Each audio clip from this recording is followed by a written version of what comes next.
En ik ben heel erg blij en trots om hier vandaag te staan. Zoals de gedeputeerde net zei, is dit toch wel een plek waar heel veel gebeurd is.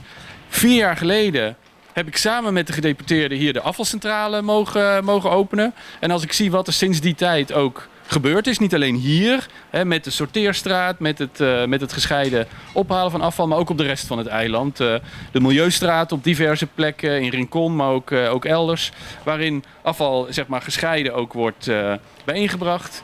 En ik denk dat dat echt een hele goede en verstandige ontwikkeling is, waar heel veel energie in is gestoken.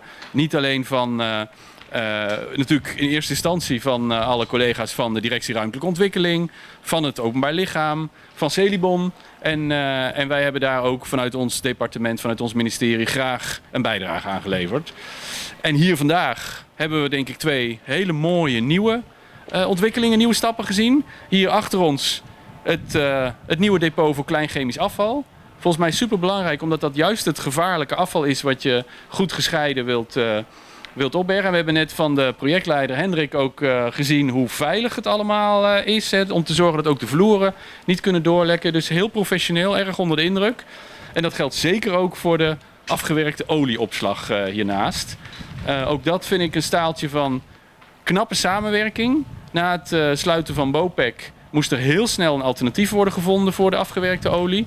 Het is best wel een serieuze hoeveelheid. Ik moet zeggen dat ik verrast was over de hoeveelheid. 70, 80 kuub per maand, begrijp ik. Dat is echt wel een forse hoeveelheid. En het ziet er heel professioneel en goed uit. En op die manier is ook voorkomen dat er een probleem natuurlijk ontstond op het eiland. En wat ik net ook nog heel mooi vond, dat noem ik ook graag, is dat het circulair is.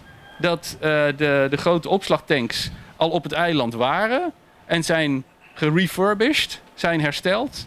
Professioneel, topkwaliteit op basis van materiaal wat al op het eiland was. Nou, hoe mooi kan het eigenlijk zijn om op die manier ook gebruik te maken van wat er al is. En dat te vertalen in een heel mooi professioneel afgewerkte olieopslagpunt. Dus gefeliciteerd, zeg ik tegen de gedeputeerde, tegen Celibon, tegen ook de directeur van de Directie Ruimtelijke Ontwikkeling en alle collega's hier die er hard aan hebben bijgedragen. En wij zijn met jullie trots op wat hier staat.